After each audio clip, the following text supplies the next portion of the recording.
Colombia rinde homenaje a doña Nidia Quintero. Su cuerpo está en cámara ardiente en el Salón Elíptico del Congreso de la República. Hasta las 4 de la tarde los colombianos podrán acercarse hasta aquí y rendir un homenaje. Mañana a las 10 de la mañana las puertas se cerrarán y sobre las 12 del mediodía la misa será en la Catedral Primada de Colombia. Más de 12 horas de fuertes lluvias generaron graves emergencias en Villavicencio. Un puente colapsó en plena zona centro de la ciudad y se reportan 18 puntos críticos por inundaciones y deslizamientos.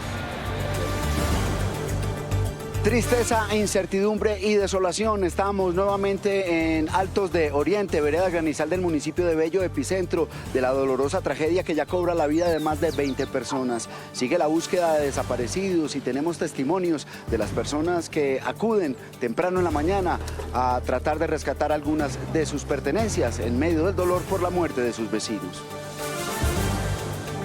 En zona rural de Aguachica fue secuestrado un ganadero de 87 años. Hombres armados interceptaron el vehículo en el que el hombre se movilizaba con su esposa. La mujer fue liberada horas después. En Buenaventura denuncian que delincuentes se apropian de las viviendas de los desplazados. Quienes huyen de la violencia temen perder sus casas. La vicepresidenta Francia Márquez pidió a la Fiscalía que investigue los audios en los que su nombre es mencionado por el ex canciller Álvaro Leiva. Se habla de un presunto plan para sacar del poder al presidente Gustavo Petro.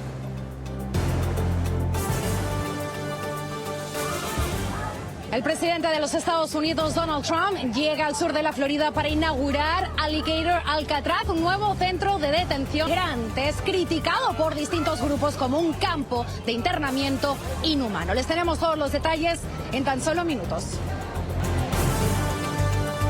Y en deportes hablaremos de John Arias, quien se consolida como una de las figuras del Mundial de Clubes de la FIFA.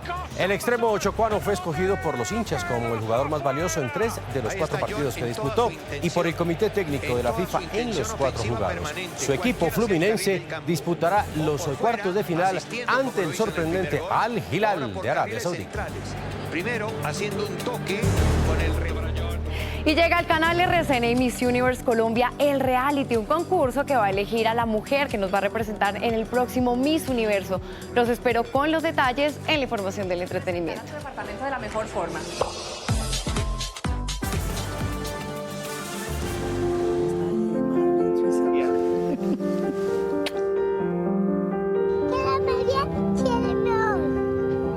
Significa ser solidarios.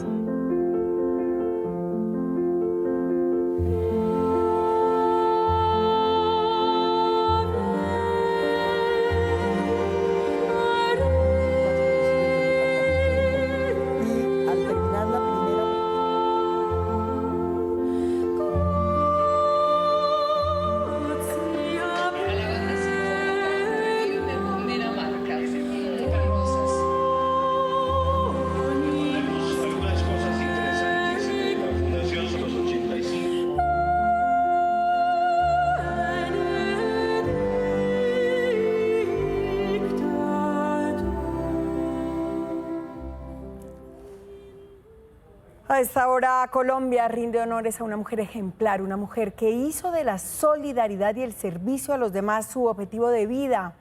Hablamos de doña Nidia Quintero de Balcázar, ex primera dama de la nación, madre de la periodista Diana Turbay y quien fuera el soporte espiritual de Miguel Uribe, su nieto, quien hoy lucha por su vida en la Fundación Santa Fe. El cuerpo de la creadora de la Caminata de la Solidaridad estará hasta mañana en cámara ardiente en el Capitolio Nacional. Muchas personas se han acercado a acompañar a sus familiares y a decirle adiós y gracias a doña Nidia. Catherine, buenas tardes. Buenas tardes, María, televidentes. Los saludo desde el Salón Elíptico del Congreso de la República, este lugar que hoy se viste de luto para darle el último adiós a doña Nidia Quintero de Balcázar. Aquí han llegado en efecto personalidades de todo el país, pues se han venido para rendirle homenaje a una mujer que, como usted lo decía, ha sido ejemplo con una palabra que ha enmarcado su trayectoria y es la solidaridad.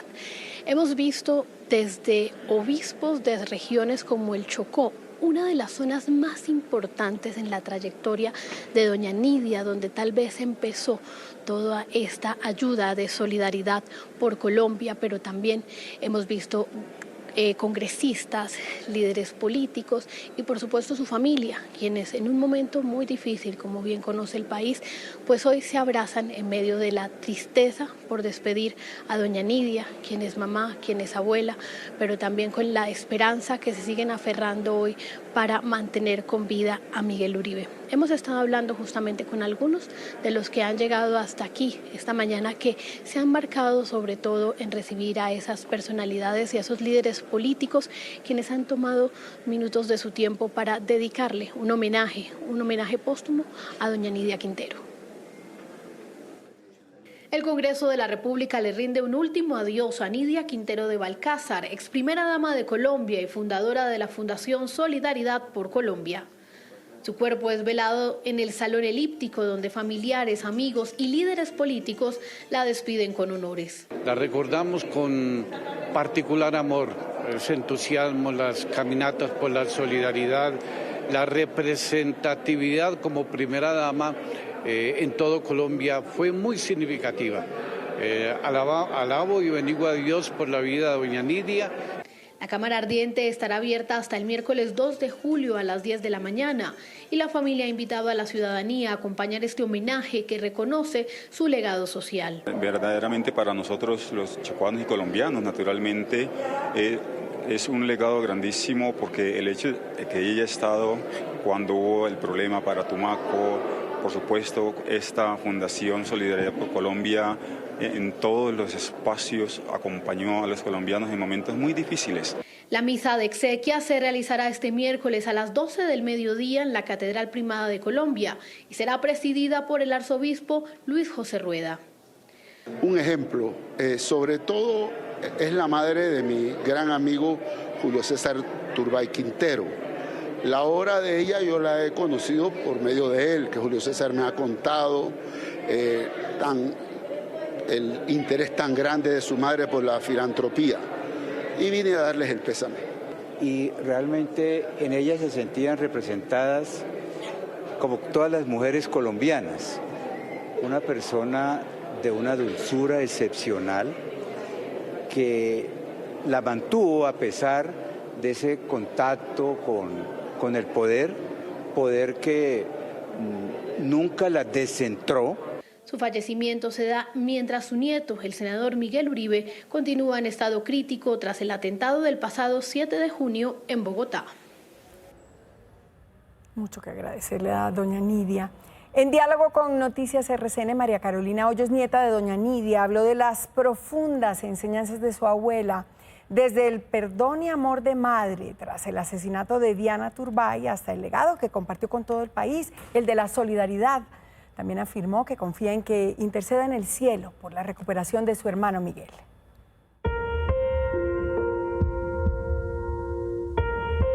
Muy difícil, mi corazón estaba partido en dos en esa clínica. Por un lado, en el piso 12 tenía a la que ha sido mi madre de la vida, y pues en el piso tercero a mi hermano, que ha sido como otro hijo para mí. Mi abuela Nidia ha sido una mamá y una abuela querendona, y ha sido una mamá y una abuela querendona de todos. Despedimos a una mujer que además ha sido parte fundamental de nuestra familia. Nos enseñó a través del ejemplo y del amor a perdonar, a salir adelante a pesar de cualquier dificultad y dolor.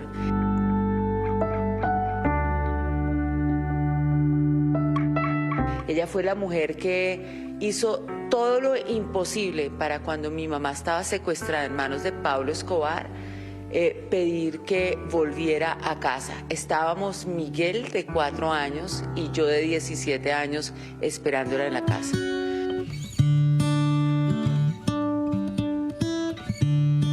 Creo que Miguel, en su manera de ser, tiene mucho de mi abuela Nidia. Nos metió a través del ejemplo la importancia de servir.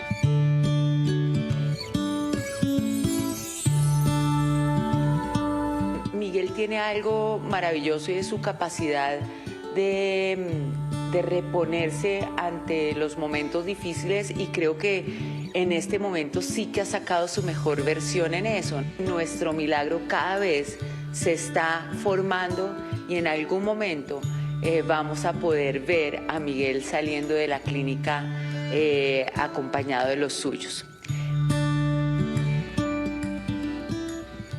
Pues al tiempo siguen las oraciones por el eterno descanso de doña Nidia y por la recuperación de su nieto. Como cada día, ciudadanos llegaron a los alrededores de la Fundación Santa Fe en una sola plegaria. Fuerza Miguel. María Fernanda Correa está desde muy temprano en ese lugar. ¿Qué ha podido registrar, Mafe?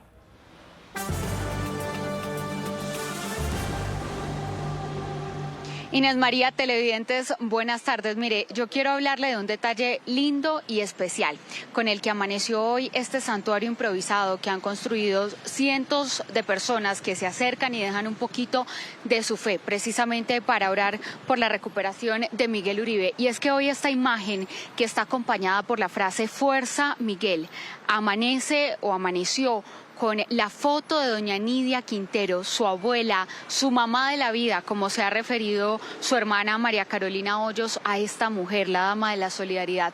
Y precisamente muchas personas siguen llegando. No hay un minuto que este lugar permanezca solo, y hoy son dos sentidos, dos intenciones, y es el eterno descanso de doña Nidia, pero también esa recuperación para Miguel Uribe Turbay. Hace 24 días, el altar improvisado a las afueras de la Fundación Santa Fe no ha permanecido solo ni un minuto. Las personas llegan a orar por la salud de Miguel Uribe Turbay, pero hace tan solo un día el corazón de los colombianos que se acercan también comparten las súplicas por doña Nidia Quintero. Y Dios la tenga en una buena parte, que ella interceda por su nieto, junto a su mamá. Esa vocación por el servicio y el amor inagotable por el prójimo de doña Nidia se ha sentido aquí, en donde las muestras de solidaridad tienen intenciones divididas para su nieto y para su alma. Por la abuela de Miguel, que en paz descanse, ya pues se fue de este mundo, y por Miguel lo que queremos es de que él nos siga acompañando y que nos ayude a salvar a Colombia. Ha llegado un símbolo especial. Hoy la imagen de Miguel aparece acompañada por la imagen de doña Nidia. ¿Qué pedimos? Lo mejor allá en el cielo, que interceda por él a su nieto, ¿no? Y el de Carolina también, sintiéndolo mucho. Dios manda amor, paz, solidaridad entre nosotros mismos. El país sigue pidiendo por el milagro para el precandidato presidencial, pero especialmente piden por el eterno descanso de doña Nidia, para que sea ella quien junto con Diana, su mamá, intercedan por su recuperación.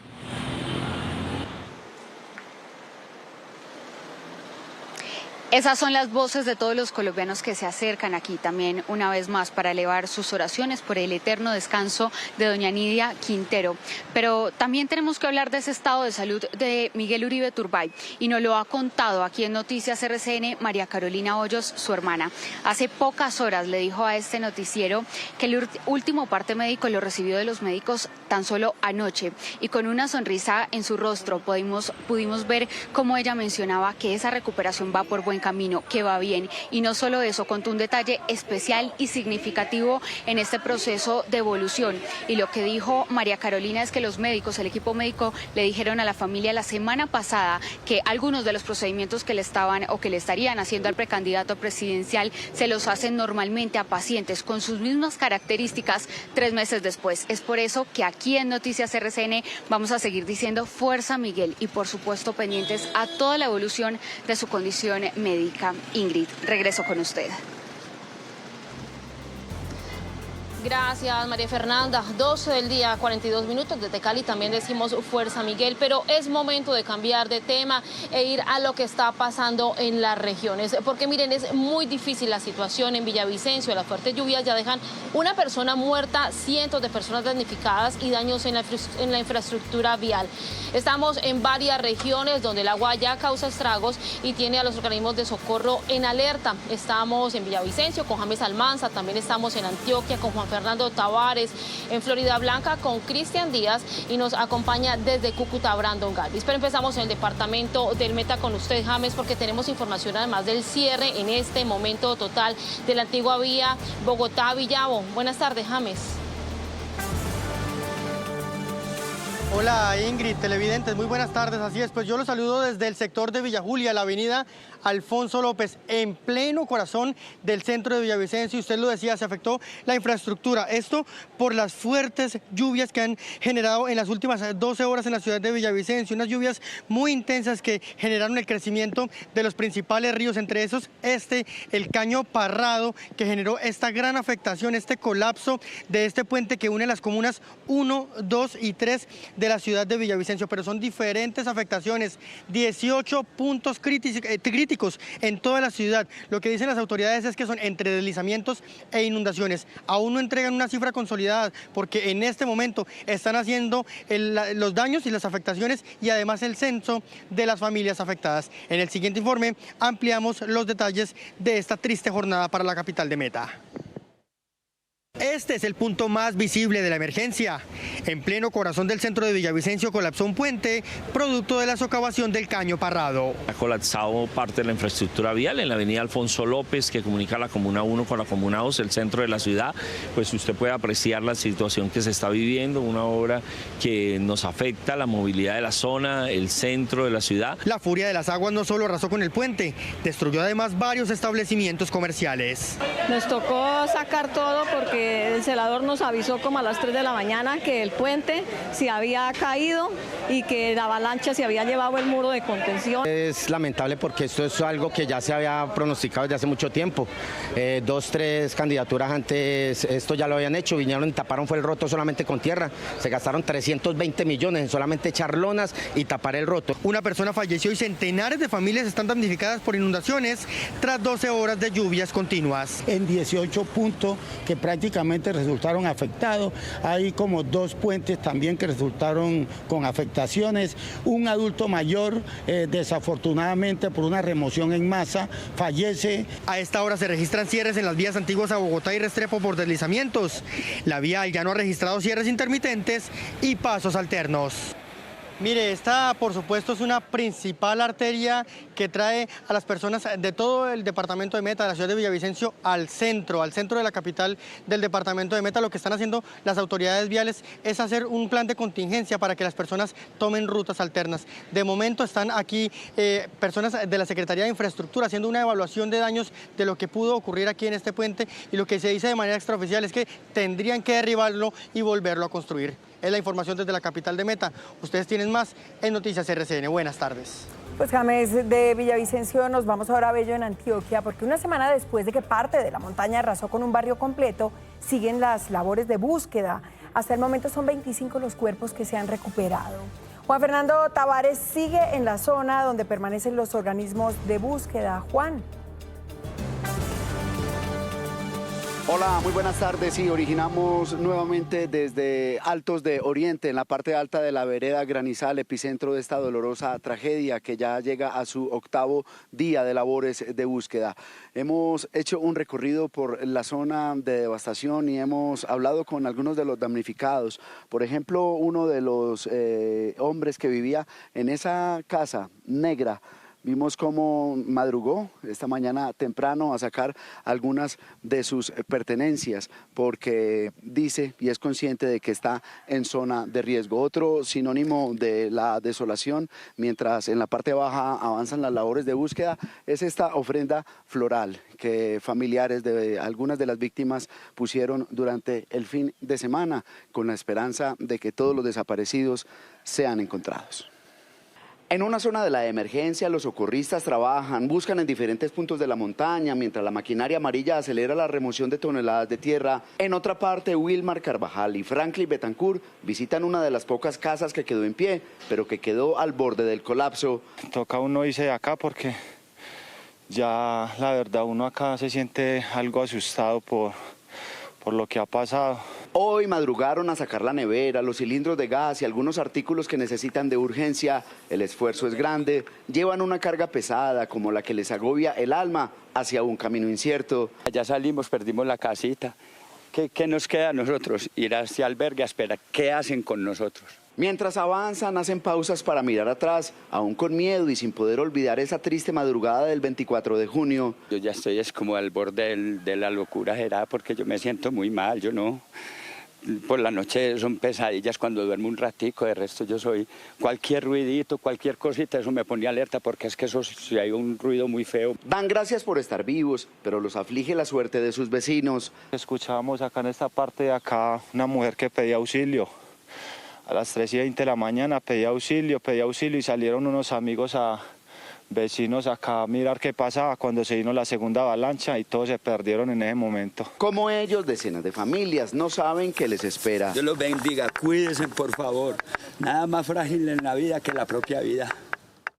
Otro punto que sigue siendo importante como respuesta a los damnificados es la solidaridad. Recordamos que en la sede de la Defensa Civil del municipio de Bello y también en el hogar para adultos mayores, a pocos metros del parque principal de este municipio del norte del Valle de Aburrá, se siguen recibiendo las ayudas. También hablamos con un líder de Santo Domingo Sabio, un sitio llamado El Cubo, donde se recibieron ayudas, ya no, pero desde donde hacen un llamado para que la solidaridad se mantenga porque se vienen días difíciles para estas personas. Ahorita sigue la verdadera tragedia, cuando todo el mundo se olvide de lo que pasó, cuando ya pasen 10, 15 días, ¿qué va a pasar con esas familias que quedan alrededor de la tragedia? La invitación es a que no paremos. Otro componente fundamental en este proceso de búsqueda lo cumple la Defensa Civil, también la Policía Nacional con los guías caninos. Hoy las autoridades confían en avanzar de manera positiva y ágil para tratar de ir cerrando estos capítulos de tanto dolor que se viven en este municipio del norte del Valle de Aburrá. Me despido desde Altos de Oriente, Vereda Granizal. Muy buenas tardes.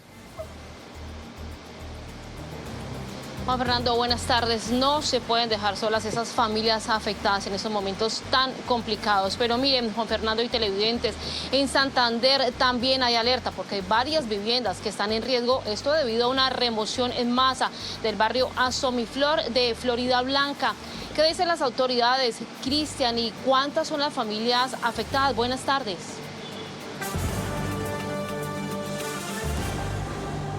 Ingrid, televidentes de Noticias RCN, originamos precisamente esta información desde el barrio Asomiflor en el oriente de Florida Blanca, en donde, como ustedes pueden apreciar, es inminente el riesgo que se encuentran estas viviendas. Están prácticamente en el aire por un fenómeno de remoción en masa que en varias oportunidades ha generado emergencias. Ha sido necesaria la intervención por parte de las autoridades con más de 12.000 millones de pesos de estas pantallas ancladas, porque las viviendas quedaron prácticamente en el aire, algunas agrietadas. Las familias tuvieron que ser evacuadas de estas viviendas. El llamado que hacen la comunidad precisamente es para que 3 viviendas que están negándose a evacuarlas, a desalojarlas, pues que las personas hagan el favor, porque se están haciendo las intervenciones y es necesario para que el contratista pueda avanzar en la obra.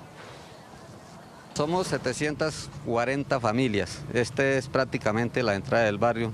Quiere decir que es mucho las personas que transitan, tráfico, en fin. Nosotros ya iniciamos unos trámites de vía gubernativa con el propósito de agotar las diferentes instancias y estamos atentos ya a la declaratoria de ruina con el propósito de poder hacer la respectiva demolición y que el contratista pueda seguir adelantando los trabajos. Y es inminente la intervención de estas viviendas y también la construcción de estas pantallas con el 40% de obra restante, porque estas casas amenazan con venirse abajo en una importante vía muy transitada. Se trata de la transversal oriental que comunica Bucaramanga con Florida Blanca en el sector oriental de estos dos municipios. Es la información que registramos a esta hora. Noticias RCN con la comunidad. Inés María, continúe con más información. Muy buenas tardes. Así es, hay que ayudar a esas familias. Cristian, gracias.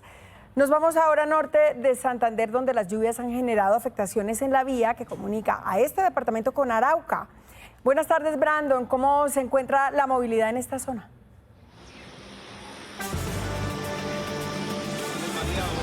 Así es, pues vean, las autoridades han indicado que el paso precisamente está restringido entre los departamentos del norte de Santander y Arauca debido a la situación de 2 derrumbes que se han registrado en la vía La Soberanía. Los más afectados son precisamente los conductores, quienes han indicado que se ha convertido en una pesadilla transitar por esta ruta, pues no hay soluciones definitivas durante muchos años. Además, varios de estos buses y camiones han quedado al borde del abismo. se nos presentó caída de material rocoso en la vía de la Soberanía, lo que nos comunica con Arauca exactamente en el PR 92 y en el PR 61. Estos dos puntos tuvieron caída de material, nos tiene incomunicados por este tramo vial, por lo cual tenemos una vía alterna o la ruta alterna que da por el sector de Pamplona, Málaga, Samacá y Tami. Decenas de vehículos permanecen represados en ambos sentidos de la vía, sin embargo maquinaria amarilla ya hace presencia en la zona, pero se les recomienda a los conductores tomar esta ruta alterna. Esta es toda la información que tenemos desde Norte de Santander. Brandon Galvis, Noticias RCN. Inés María, usted tiene más noticias. Sí, Brandon, preocupante situación. Y también hay grave emergencia en límites de los municipios de Santa María, San Luis de Gaceno y Campo Hermoso, en Boyacá. Un gigantesco represamiento por una luz de tierra en el río Tunjita y la quebrada Lengupá bloquea el paso entre los municipios. Organismos de socorro se encuentran en el sitio buscando alternativas para los habitantes de la ribera, quienes permanecen en alerta máxima. Y es que precisamente las fuertes lluvias marcaron el inicio del día en Bogotá y en varias regiones de todo nuestro país. Y es que según el IDEAN, cerca del 30% de los municipios de Colombia están en alerta por deslizamiento de tierras. Las regiones más propensas son la región Caribe, la Pacífica y la Andina. El IDEAM advirtió que hay 353 municipios en alerta por posibles deslizamientos de tierra, de los cuales 67 se encuentran en alerta roja. Todo lo que tenga que ver con Piedemonte Llanero, la Vía al Llano, el Piedemonte Amazónico, en estos momentos cuenta con una alerta roja por deslizamientos de tierra, dadas las precipitaciones de los últimos días, al igual que algo sobre el centro de la región andina. Dependiendo de las zonas del país, las lluvias seguirían y hasta se intensificarían en el segundo semestre de este año. Región Caribe colombiana, entonces región Caribe colombiana va a tener el régimen de precipitaciones hasta el 30 de noviembre asociado a la temporada de ciclones tropicales. La recomendación de las autoridades es a tener mucho cuidado al momento de movilizarse por las carreteras del país y a estar atentos a los pronósticos del clima que realicen las entidades pertinentes. Y atentos viajeros a esta información porque según la Dirección de Tránsito y Transporte, el 72% de los departamentos del país reportan fuertes lluvias, por lo que 5 ejes viales están cerrados. Y tenemos un 72% de lluvias a nivel nacional. En los departamentos de Vias nos afecta directamente la movilidad en las carreteras. Tenemos al momento 5 cierres totales en ejes nacionales de diferentes departamentos como lo es Norte de Santander, Nariño, Antioquia y Risaralda. En el Cundinamarca igualmente, en este momento nos presenta un cierre en la Vía al Llano por caída de material en 2 puntos, kilómetros 62 y kilómetros 68, lo cual ya está siendo atendido pues, por la concesión vial y los departamentos igualmente por el Invías con el fin de habilitar estos corredores viales para todos los que se desplazan por estos. Y las crecientes súbitas en Magdalena ya dejan 4 personas muertas en la última semana, entre ellas 2 niños. Y las autoridades hacen un llamado a la prevención para quienes utilizan los afluentes de manera recreativa. Luis Fernando, buenas tardes. Bueno, ¿cuáles son esas recomendaciones? Ingrid, televidentes, muy buenas tardes. Sí, mire, los organismos de socorro hacen las recomendaciones y es, primero, estar atentos al cambio del caudal del río y segundo, en caso de presentarse lluvias, no solo en el lugar donde están tomando el baño, sino en los alrededores, tener mucha prevención. Lamentablemente se presentaron estos 4 casos. 2 adultos fallecieron el fin de semana anterior y 2 niños este fin de semana que acaba de terminar. Todos provenían de diferentes partes de la costa. Con familiares y amigos venían a disfrutar de este paseo de Oyak, que así popularmente se le llama. Los ríos donde se presentaron estas emergencias nacen y bajan de la Sierra Nevada. El 22 de junio, una creciente súbita del río Frío en zona bananera de Magdalena se llevó a un joven de 27 años. Su cuerpo fue encontrado 5 días más tarde. Horas después, otro joven de 27 años también murió al ser arrastrado por el río Minca. La turbiosidad del agua cambia, de igual manera el río ya no hace su tránsito tan limpio, sino que empieza a arrastrar algunos elementos orgánicos propios del río. Estos indicios nos deben de generar una alerta. Este fin de semana fueron 2 niños las víctimas de las crecientes de ríos y quebradas. Los menores tenían entre 7 y 11 años. Y es que el llamado no es a dejar de asistir o de visitar estos sitios turísticos. El llamado es a estar muy atentos, a acatar las recomendaciones. Las autoridades pidieron prudencia y atención a bañistas en ríos durante esta temporada de lluvias. Las autoridades dicen que no hay prohibición para usar los ríos, pero sí hay que estar atentos, especialmente con niños, y estar pendiente de las lluvias. Situación muy difícil porque vienen más lluvias en los próximos días. Información desde Santa Marta, Luis Fernando Iguarán, Noticias RCN. Inés María, usted tiene más informaciones. Atentos porque el invierno es muy fuerte en el país, hay que tomar todas las medidas de ayuda y prevención. Gracias, Luis Fernando. En otras noticias, en Risaralda, las autoridades investigan un homicidio múltiple que ocurrió en Pueblo Rico.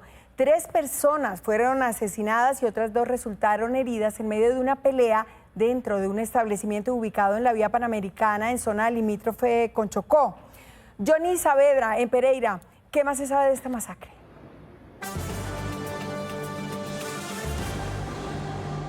Hola Inés María, ¿qué tal? Muy buenas tardes. Hay preocupación entre los habitantes de la zona rural del corregimiento de Santa Cecilia en límites con el Chocó, pues en los últimos meses se ha incrementado allí la violencia en este sector. Hace pocos días se presentó el asesinato de un firmante de paz y ahora este triple homicidio. Según las primeras investigaciones, varias personas se encontraban departiendo en un hostal en la vía que va hacia el Chocó, cerca al sector de Guarato, cuando una persona armada llegó hasta este sitio y disparó contra los que estaban allí.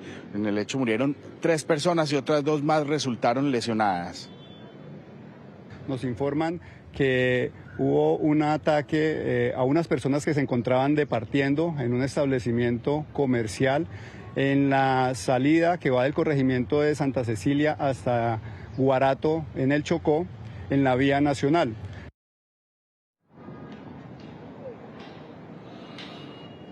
Las 2 personas que resultaron heridas, una tiene una bala en el pecho y otra en los glúteos y en las piernas, fueron traídas aquí al Hospital San Jorge. Policía y el Ejército se encuentran en el lugar tratando de averiguar y dar con la identidad de los responsables de esta masacre que deja 3 personas muertas y 2 más heridas. Información en directo desde Pereira, Johnny Saavedra, Noticias RCN. Muy buenas tardes. Ingrid, siga usted con más información. Gracias, Johnny. Feliz tarde. Mire, y en Yumbo fue recibido con honores el cuerpo de un agente de movilidad que murió en playas del Pacífico cuando trató, o mejor, cuando salvó a una de sus hijas. Y es que él se encontraba, el funcionario, con su familia en un paseo en una de las playas de este puerto cuando ocurrió la tragedia. Diego Candelo, buenas tardes. ¿Qué dicen las autoridades? Ingrid, televidentes, buenas tardes. Mire, las autoridades lo que indican es que el agente se encontraba en la barra precisamente con su familia cuando se presenta una corriente que empieza a arrastrar a los integrantes de esa familia. En ese momento el hombre salva a su hija de 10 años, es ahí cuando pierde la vida. Con honores fue recibido en el sector de Menga, ahí en Yumbo, este agente de movilidad, John Edwin Echeverry Reina, quien será enterrado. Sus exequias se llevarán a cabo mañana ahí en Yumbo. Acompañamos desde la Administración Distrital de Buenaventura en su dolor a la familia y amigos del señor John Edward Echeverry Reina, quien perdiera la vida el día de ayer cuando se encontraba disfrutando en el sector de la zona rural de las playas. Y en otras noticias que se registran también en Buenaventura, pues tenemos que hablarles de la grave situación que enfrentan habitantes del barrio Ciudadela San Antonio, familias que se han visto desplazadas por cuenta de la incursión de los violentos, pues ahora se encuentran con la noticia de que grupos delincuenciales estarían ocupando ilegalmente sus viviendas, una situación sobre la que hacen un importante llamado a las autoridades para que puedan hacer seguimiento a la situación que se vive en esa zona de la Comuna 12 de Buenaventura. Es crítica la situación que enfrentan habitantes del barrio Ciudadela San Antonio en Buenaventura por cuenta de delincuentes que estarían ocupando las viviendas de familias desplazadas por los violentos. En la Ciudadela San Antonio y en algunos lugares es que la gente se apropian de las viviendas de las víctimas que se van huyendo del territorio y entonces vienen los señores, pues que para nadie es un secreto, y van tomando posesión de esas viviendas. Piden la intervención inmediata de las autoridades. Hacemos un llamado para que el ente territorial, todas las IAS, pongan sus ojos en la ciudad de San Antonio y en sus viviendas y en las víctimas que se están desplazando cada día a la ciudad de San Antonio. Y no solamente a la ciudad de San Antonio, sino de la comuna 12, de la comuna 10. Otras 52 familias del barrio Carlos Holmes Trujillo también están preocupadas. Tuvieron que abandonar sus viviendas y dejarlas a merced de los delincuentes. Los líderes de este sector aseguran que no son solamente barrios en la comuna 12, sino también en la comuna 10 de Buenaventura. Recordemos que son fuertemente golpeadas, sobre todo por la incursión de los chotas, los espartanos y los chiquillos. O por supuesto, siguen esperando la intervención de las autoridades. Información por el momento desde el Valle del Cauca. Inés María, usted tiene más noticias RCN. Buenas tardes. Diego, gracias. Habitantes de un amplio sector en el sur de Cartagena denuncian atracos a plena luz del día. Aseguran que los delincuentes usan armas de fuego y armas blancas para intimidar a sus víctimas. El tema es muy preocupante. De verdad que nos están robando la tranquilidad y eso inquieta muchísimo. Ya hoy en día no podemos salir con nuestros hijos a caminar, no podemos salir con nuestros padres a hacer ejercicio, a ejercitarnos, a pasarla bien y tranquilo como normalmente venimos acostumbrados. Y en la lucha contra la inseguridad en Cartagena, la policía logró en las últimas horas la captura de 11 personas que, según labores de seguimiento e investigación, al parecer conformaban una banda dedicada al robo a peatones y a empresas ubicadas en la vía a Barú. Los capturados tenían varios antecedentes. Todo indica que las armas eran entregadas a un grupo delincuencial que tiene injerencia criminal en la ciudad de Cartagena, como escopeta, revólver y también pistolas. Estos individuos, cada quien tenía su rol. Unos eran los que avisaban, otros perfilaban, otros decían si había presencia de la autoridad. Y mucha atención que el gobierno, acatando la orden de la Corte Constitucional, acaba de expedir la resolución con la que determina el mecanismo para citar a nuevas mesas técnicas y establecer el valor de la UPC, es decir, los dineros que cubren las atenciones de salud y medicamentos de todos los colombianos. Todos los sectores están dispuestos a participar y pedirán que se hagan públicos los estados financieros de la nueva EPS. Es sistemático permanentemente la notificación de IPS, notificándole a la nueva EPS que les cierra servicios, y eso es ¿por qué? Por no pago, por no contar nosotros con los recursos, nos vemos obligados a no atenderle la población a la nueva EPS. ¿Quién termina perjudicado? Pues la población. Entonces esperamos de que la nueva EPS pues llegue a estas nuevas mesas con los datos, con las cifras. Seguimos con nuestras entrevistas a candidatos en Tribuna RCN, la gran alianza informativa entre Noticias RCN, la FM, Radio 1, Alerta Bogotá y el diario La República. Hoy nuestra editora política, Maritza Aristizábal, habló con el candidato Daniel Palacios. ¿Cuáles serían las condiciones para retomar diálogos de paz? ¿Reiniciaría la aspersión aérea? Y por supuesto, la polémica por los recientes audios del ex canciller Leiva fueron algunos de los temas tratados. Acá está la conversación. Noticias RCN, la FM, Radio 1, Alerta Bogotá, el diario La República, firmes con la democracia. Tribuna RCN.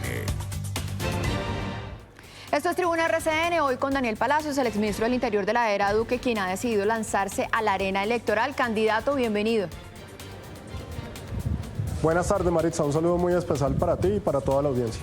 Bueno, arranquemos hablando de esos audios del ex canciller Leiva en el que se menciona un supuesto plan para apartar del poder al presidente Gustavo Petro. Eso, por supuesto, pues alimenta la tensión política, la polarización en nuestro país, y por eso yo quiero darle la vuelta al tema y preguntarle qué propone usted como candidato presidencial para cerrarle el camino a este tipo de conspiraciones y garantizar que las diferencias no se traduzcan en intentos de desestabilización.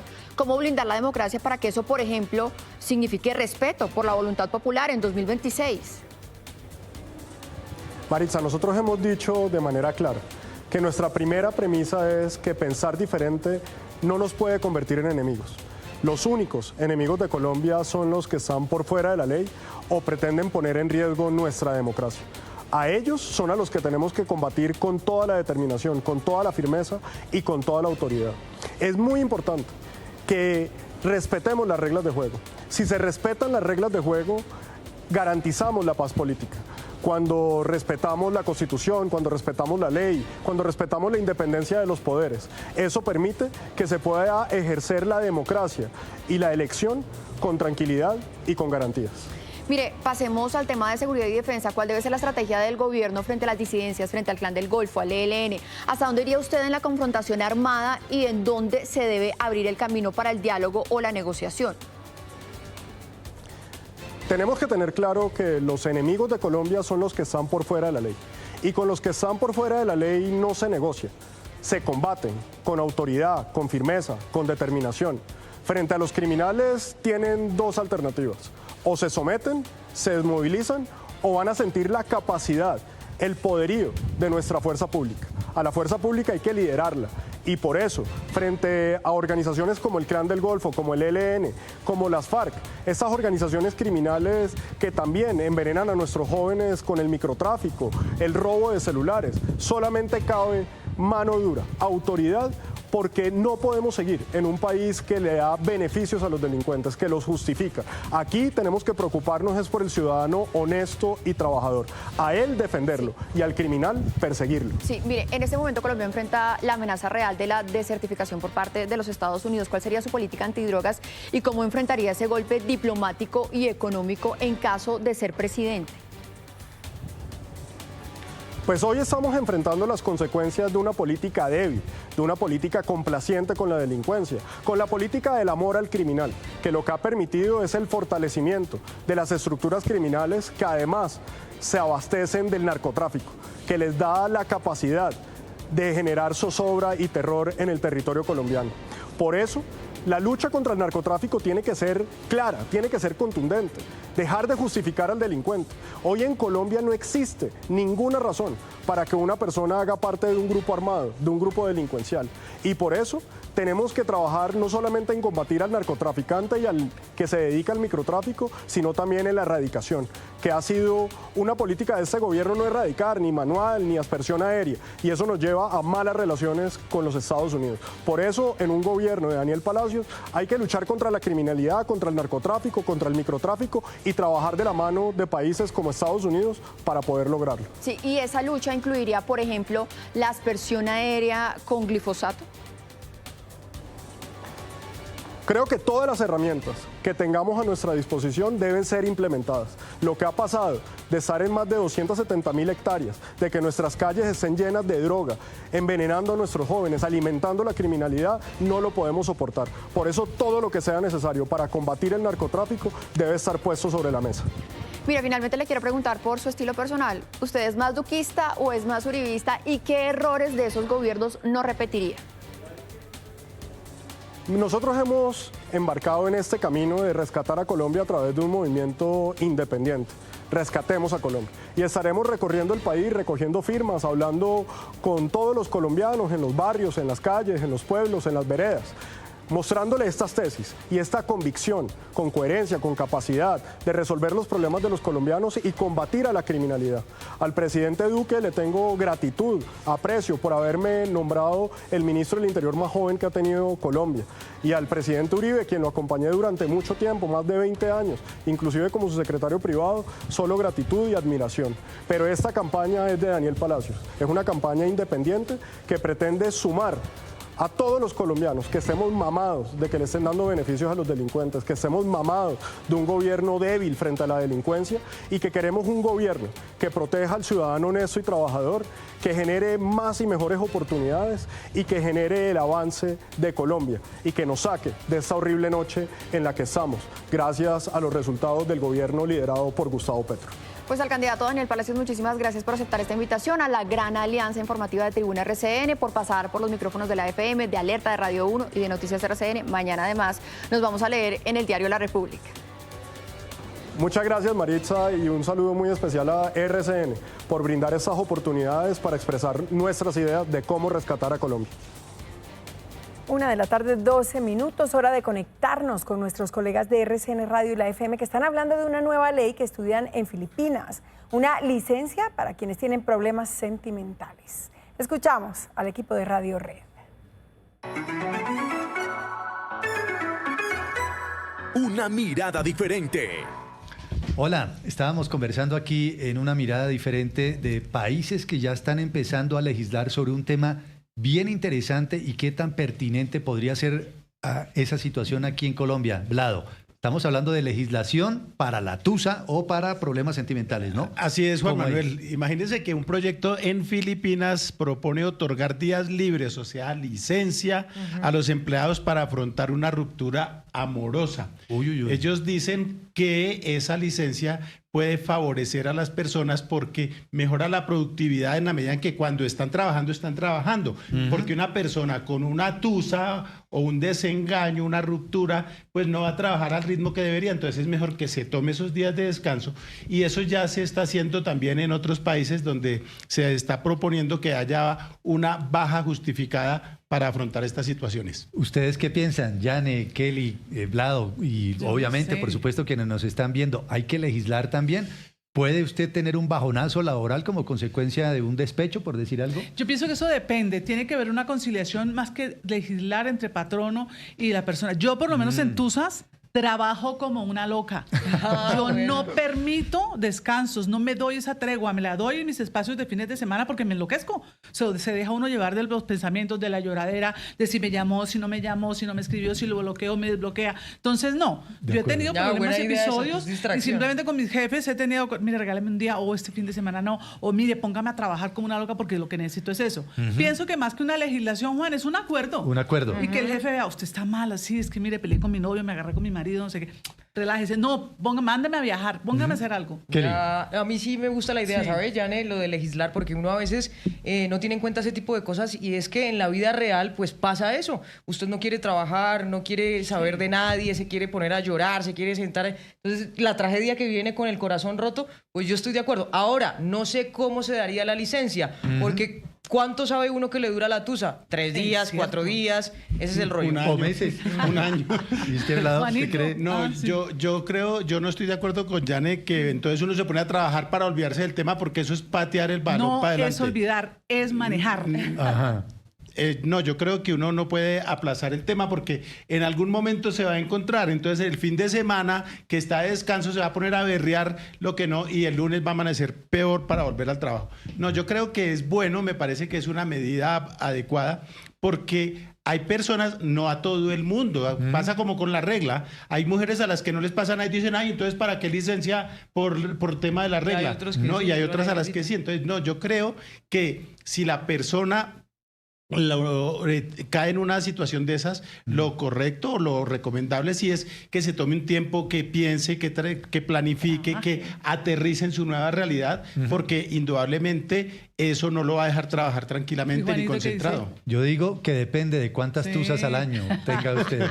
Bueno, ¿de cuántas novias al año tiene usted? Exactamente. ¿Ustedes qué opinan? Ahí les dejamos ese tema. Chao. Gracias.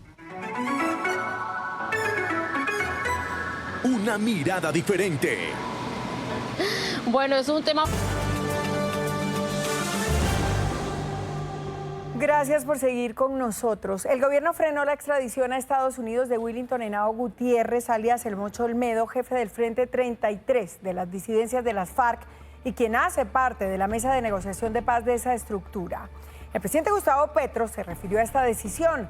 En su cuenta de la red social X escribió, abro comillas, la ley me permite detener extradiciones si hay un avanzado proceso de paz, y avanzado proceso consiste en remover las causas de la violencia, la economía ilícita. La extradición del señor Olmedo depende de si se sustituyen miles de hectáreas de cultivos ilícitos o no. Cierro comillas.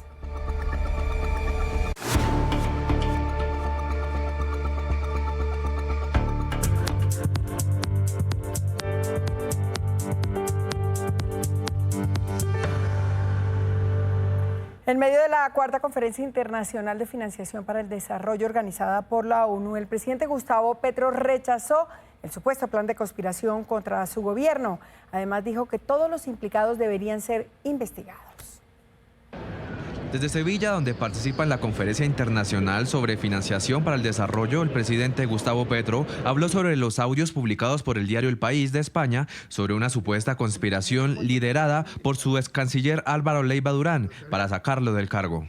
El armatoste que plantea Álvaro Leiva no es más que una conspiración con el narcotráfico y con la extrema derecha, aparentemente colombiana y norteamericana, para derrocar el presidente del cambio en Colombia. Dijo que su vicepresidenta Francia Márquez tendrá que dar explicaciones. Digamos, todas las personas que nombra allí, de las cuales yo no sé si lo que él cuenta es verdad o no, pues deben dar explicaciones, y no solamente políticas públicas, sino ante la justicia. Por su parte, la canciller Laura Sarabia rechazó estos hechos y afirmó que Leiva no merece el título de excanciller y que debe responder ante la justicia. El congresista estadounidense Díaz Balart, con quien según las grabaciones Leiva buscó un encuentro, desmintió cualquier implicación en actividades irregulares. Por su parte, el representante republicano por Florida, Carlos Antonio Jiménez, negó a ser parte del complot para derrocar al presidente colombiano. Y en medio de esta tormenta política, la vicepresidenta Francia Márquez se pronunció. En la red social X publicó la carta que le envió a la fiscal Luz Adriana Camargo, en la que le solicitó se investiguen a profundidad los hechos. La funcionaria rechazó los señalamientos y dijo que jamás se ha prestado para conspiraciones. El presidente de Estados Unidos, Donald Trump, inició un recorrido por el centro de detención para migrantes Alligator Alcatraz. Este nombre lo tiene porque está ubicado en una zona de pantanos infestada por reptiles y otras especies peligrosas. Saludamos a esta hora en el sur de la Florida a nuestra corresponsal permanente de Miami, Alessandra Martín. Alessandra, usted tiene los detalles. Buenas tardes. Hola, ¿qué tal? Muy buenas tardes. Efectivamente, nos encontramos en el sur de la Florida, en pleno corazón de los Everglades. Esta es la entrada a este nuevo centro de detención de inmigrantes denominado Alligator Alcatraz. El presidente de los Estados Unidos ha llegado aquí en torno a las 10:30 de la mañana junto con la secretaria de Seguridad Nacional, Kristi Noem, y lo ha recibido el gobernador de Florida, Ron DeSantis. Por un lado, tenemos a las personas que están protestando contra este centro de detención de inmigrantes. Por el primer motivo, motivos medioambientales. Hay una demanda presentada por dos organizaciones locales que alegan que el estado de la Florida no llevó a cabo los estudios necesarios que exige la ley. Por otro lado, también es la importancia de este territorio, justamente de la cultura y la historia de algunas tribus indígenas de Estados Unidos. Y finalmente, por parte de organizaciones de derechos humanos que alegan que los inmigrantes van a recibir un trato inhumano. La construcción se ha llevado a cabo en menos de una semana y se basa en carpas y remolques. Justamente el presidente de los Estados Unidos, Donald Trump, ha dicho que en la carpa sí que hay aire acondicionado y ha invitado al gobernador de California, Gavin Newsom, a venir aquí a Florida y a aprender. Vamos a escuchar lo que dijo. El presidente de Estados Unidos, Donald Trump, dijo que el centro de detención temporal de inmigrantes en el sur de la Florida, denominado Alligator Alcatraz, podía ser el modelo a seguir.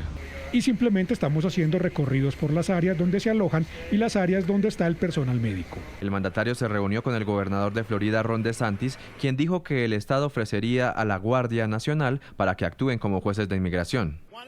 Una de las cosas que me entusiasma de esto es que estamos ofreciendo a nuestra Guardia Nacional y a otros miembros de Florida para que actúen como jueces de inmigración.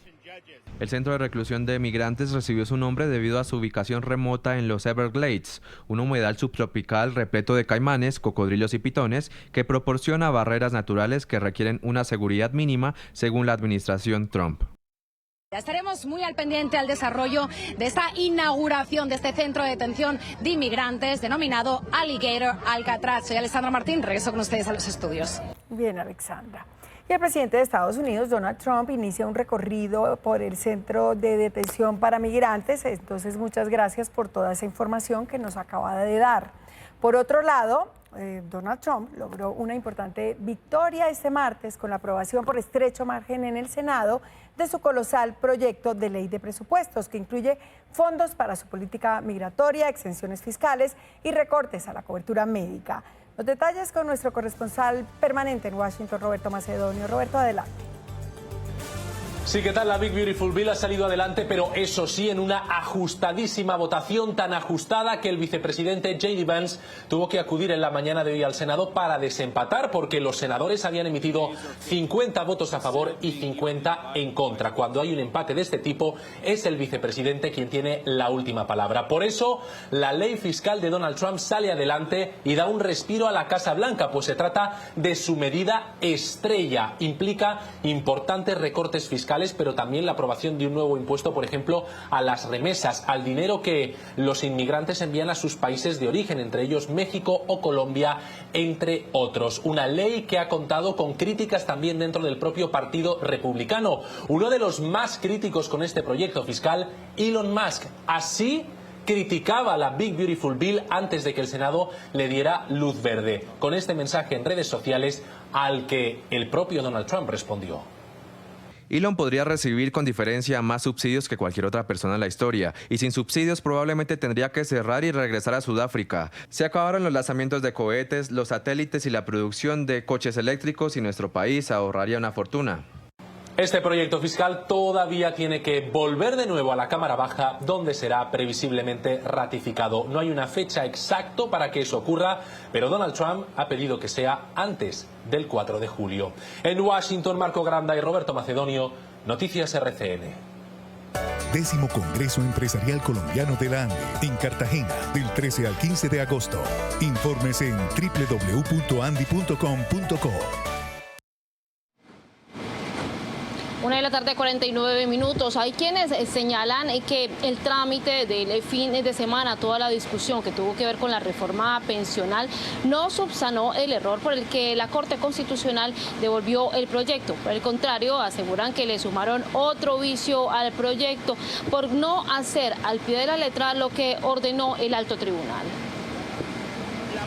La reforma pensional fue aprobada nuevamente en la Cámara de Representantes, pero la sesión que debía corregir un vicio de trámite detectado por la Corte Constitucional terminó dejando aún más dudas. Los congresistas plantean que no había sido posible o que no era posible citar a sesiones, anunciar el proyecto más bien sin tener el quórum deliberatorio. El reglamento es muy claro que la sesión se considera abierta toda vez que hay quórum deliberatorio, y ese quórum fue certificado por la Secretaría General de la Cámara de Representantes. Por lo tanto, la sesión no está viciada por ese trámite. En lugar de reabrir el debate artículo por artículo, como exige el procedimiento para subsanar errores, la Cámara votó el texto completo sin discusión individual. No se cumple con lo establecido en la Corte. Se omitió el último paso, sobre lo cual la Corte fue enfática y precisa, y era darle una nueva discusión al articulado de la reforma pensional. La última palabra ahora la tiene nuevamente la Corte Constitucional, que deberá evaluar si la Cámara realmente corrigió el procedimiento y si el contenido de la reforma cumple con los principios constitucionales. Bien, y seguimos con noticias económicas. El Comité de la Regla Fiscal hizo un pronunciamiento sobre decisiones del gobierno que, según expertos, afectan las finanzas de la nación. Recordemos que el Ministerio de Hacienda anunció que a partir de este año y hasta 2027 aplicará la cláusula de escape, que le permite incumplir el límite para endeudarse. Lidis, ¿qué dijo este comité asesor? Hola, muy buenas tardes. Pues miren, lo primero que quiero explicarles es por qué es tan importante el pronunciamiento del Comité Autónomo de la Regla Fiscal. Este es un comité que además es asesor del mismo Ministerio de Hacienda. Y este comité no estuvo de acuerdo con la más reciente decisión del ministro, que fue el incumplimiento de la regla fiscal. Recordemos que la regla fiscal es aquello que le permite o que le impide al gobierno sobreendeudarse. ¿Qué dice el CARF? Que así se esté incumpliendo la regla fiscal, hay que hacer ajustes al presupuesto. Lo que hace el gobierno en esta oportunidad es decir, cambio el plan financiero de este año, ya no voy a cumplir con la regla fiscal, decimos se requieren ajustes adicionales de 8.3 billones y también decimos que debería haber un ajuste adicional a lo que propone el gobierno. Antes de cambiar las reglas de juego sobre la regla fiscal, el ajuste que tenía que hacer el gobierno o el recorte que tenía que hacer el gobierno sobre el presupuesto era de 46 billones de pesos. Con ese cambio, eso baja a 8.3 billones de pesos. De todas maneras, es un monto alto. Pero si el gobierno no consigue que le aprueben la reforma tributaria este año en el Congreso o en la próxima legislatura, este ajuste para el próximo año se subirá a 33 billones de pesos. En la reforma tributaria que ha anunciado el gobierno, que se incluyan medidas que permitan tener ingresos este año. Porque como sabemos, toda reforma tributaria, el gran componente del recaudo se da en el año siguiente. Y un dato final, el Comité Autónomo de la Regla Fiscal señaló que seguiría haciendo advertencias sobre las finanzas del gobierno. Me despido desde la sala de redacción. Muy buenas tardes. Gracias, Liz. Y cambiamos de tema porque un nuevo secuestro se registra en el sur del Cesar. Hombres armados interceptaron un vehículo en el que se movilizaba un adulto mayor y después de intimidarlo se lo llevaron. Las autoridades ofrecen una recompensa de 30 millones de pesos. Álvaro Lora, buenas tardes. Bueno, ¿qué edad tiene la víctima y dónde exactamente ocurrió el secuestro? Hola, ¿qué tal? Así es, mire, el adulto mayor Adalberto Osorio, de 87 años, fue interceptado precisamente por hombres armados en esta vía de la vereda La Cascabela, ubicada entre el municipio de Aguachica y Río de Oro, en el departamento del Cesar. En su propio vehículo se lo llevaron con su esposa de 84 años. Lo condujeron hacia el sector conocido como Platanal, vía a Cimarrón. Allí dejaron el vehículo abandonado y se lo llevaron con rumbo desconocido desde ese lugar, razón por la cual en este momento las autoridades adelantan todas las investigaciones pertinentes para darle alcance a este grupo armado y de esta manera poder rescatar sano y salvo a este adulto mayor, que desafortunadamente y de acuerdo a la versión de la familia ya han sido secuestrados 3 veces. Desafortunadamente, de nuevo Río de Oro se ha envuelto en un episodio de inseguridad, esta vez con el flagelo del secuestro, un adulto mayor, una persona de 86 años, un señor que se ha dedicado toda su vida a trabajar en su finca. En las horas de ayer, de las horas de la tarde, desafortunadamente está viviendo esta trágica noticia. Mire, por el momento todas estas familias están con la esperanza de saber de sus seres queridos y han exigido a los grupos armados dejarlos en libertad en el menor tiempo posible, sobre todo los adultos mayores que siguen en poder de estas estructuras criminales. Álvaro Lora, Noticias RCN, zona rural de Aguachica en Cesar. Que regresen pronto a sus hogares, que los liberen. Hacemos un breve corte a comerciales, pero ya regresamos con más noticias.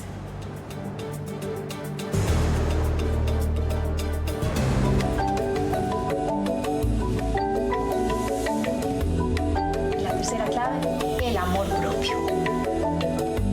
Hola, aquí están las claves para vivir en equilibrio.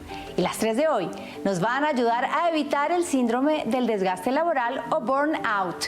Este síndrome se identifica por un estado de agotamiento físico, mental y emocional constante. Esto nos lleva a sentirnos cansados, desmotivados, emocionalmente drenados incluso, aunque nuestro día no haya sido muy largo. Y por ende, afecta a nuestra salud y nuestro desempeño. Evitarlo no es un lujo, es una necesidad para conectar con nuestro mayor potencial y nuestro propósito. Y para esto la primera clave de hoy nos invita a priorizar los límites. Para esto hay que aprender a decir no sin culpa. Nuestro tiempo y energía son recursos valiosos. Si lo damos todo sin medida a los demás, nos quedamos sin reservas dentro. La segunda clave nos invita a cultivar pausas conscientes. Hagamos pequeñas pausas en el día para respirar, caminar, meditar o simplemente desconectarnos un momento. El descanso no es pereza, es recuperación. Y la tercera clave nos dice que reconectemos con lo que nos nutre. Para eso pensemos qué nos inspira, qué nos hace sentir vivos. Reservemos tiempo para realizar actividades que nos calmen y nos hagan sentir alegres y a gusto. Que tengan un excelente día y recuerden, nos vemos el próximo jueves aquí en Noticias RCN.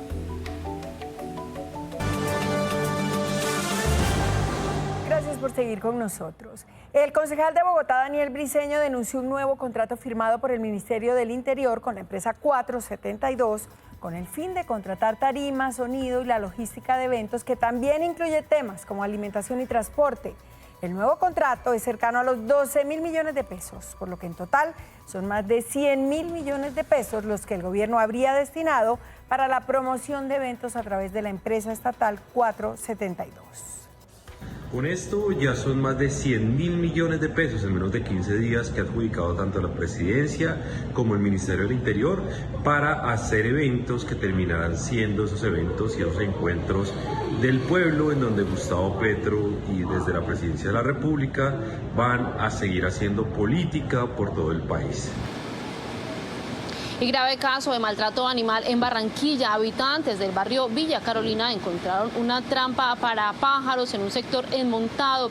Había 5 aves pegadas en una rama. Jairo Cabrera, buenas tardes. ¿Qué dice la autoridad ambiental? Hola, muy buenas tardes. Las autoridades le piden a la comunidad identificar y tratar de ubicar a las personas responsables de instalar estas trampas de pájaros, que consiste en untarle a unas ramas una jalea pegajosa que hace que las aves queden pegadas ahí para posteriormente capturarlas y venderlas en el mercado negro. Todavía seguimos permitiendo que suceda este tipo de prácticas, que todavía los hagan. Es de verdad grotesco y pues me pongo a pensar, si nosotros no hubiésemos tomado esas aves hubiesen pasado toda la noche probablemente allí sin tomar agua. Barranquilla Verde, que es la autoridad ambiental del distrito, investiga si en otras zonas enmontadas de la ciudad también fueron instaladas estas trampas. Desde Barranquilla, soy Jairo Cabrera, Viloria Noticias, RCN. Jairo, gracias por su información. Bien, en este día que tanto hablamos de la solidaridad, hay un niño que nos necesita a todos, es Daniel.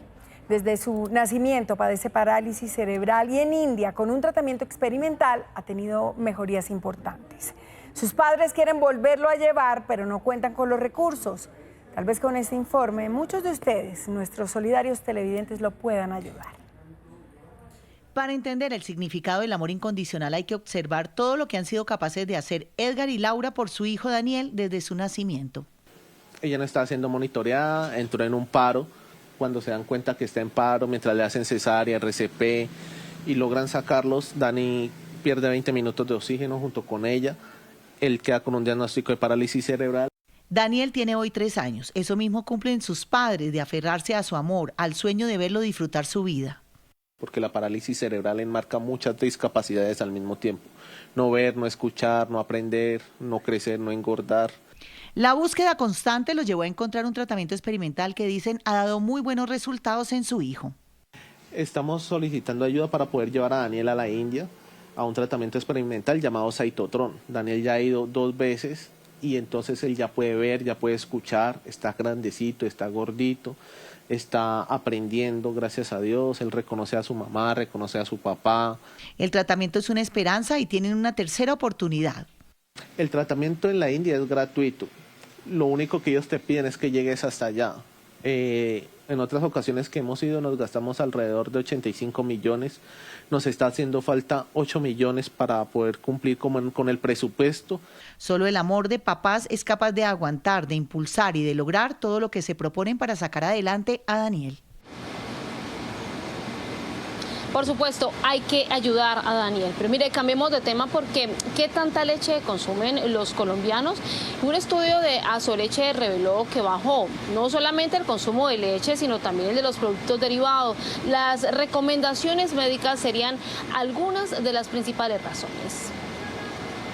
Asoleche publicó un estudio en el que se evidencia que si bien el 90% de los colombianos consumen leche, esta ha venido bajando en los últimos años. La primera causa que reporta el consumidor colombiano, ¿sí?, por la cual el consumo de leche y sus derivados ha disminuido, no es necesariamente la capacidad adquisitiva, que claro, pesa mucho el fenómeno inflacionario. La primera causa, óiganme ustedes, es las recomendaciones que están recibiendo. bien sea de influenciadores a través de redes sociales o de profesionales de la salud. El gremio de procesadores de leche fue enfático en que se están adelantando conversaciones con distintos actores para fomentar el consumo de lácteos en el país. Cuando usted tiene un problema de médicos recomendando que no se consuma leche, entonces ahí también tiene que haber una acción, y ya la tenemos diseñada también, de cómo acercarnos con estos profesionales para tener los debates, los foros, entender por qué creen eso. Según el estudio, el 20% de los colombianos ha recibido recomendaciones médicas negativas sobre el consumo de productos lácteos. Y hoy en Martes de Bolsillo hablamos de Crediconvenio, una alternativa para cumplir el sueño de comprar fácil y pagar sin preocupaciones en tan solo 5 minutos. La inflación no da tregua y los precios de productos como motos, tecnología o electrodomésticos siguen subiendo. Por eso hoy le traigo una solución 100% digital que sin duda le va a ayudar a cumplir sus sueños. Se trata de Crediconvenio del Banco de Bogotá, un crédito de libre destinación sin trámites, fácil y 100% digital. Puede usarlo para comprar en los más de 1.200 comercios aliados en todo el país, desde tiendas de motos hasta tecnología y hogar. Se solicita solo con la cédula, montos desde 400.000 pesos hasta 20 millones de pesos sin cuota de manejo. Financia de 12 hasta 72 meses, sin codeudores, sin prendas y sin vueltas. En 5 minutos puede tener su crédito aprobado. El desembolso va al comercio y usted se lleva su producto de inmediato. Con Crediconvenio, comprar lo que sueña ya no es cosa del futuro. Nos vemos todos los martes aquí con datos que le ayudan a cuidar su bolsillo. Banco de Bogotá y RCN presentaron Martes de Bolsillo. Y hasta aquí nuestra emisión del mediodía. Gracias por habernos acompañado. La invitación es a que continúen con la programación de Canal RCN y no se despeguen de nuestra app. Feliz tarde para todos.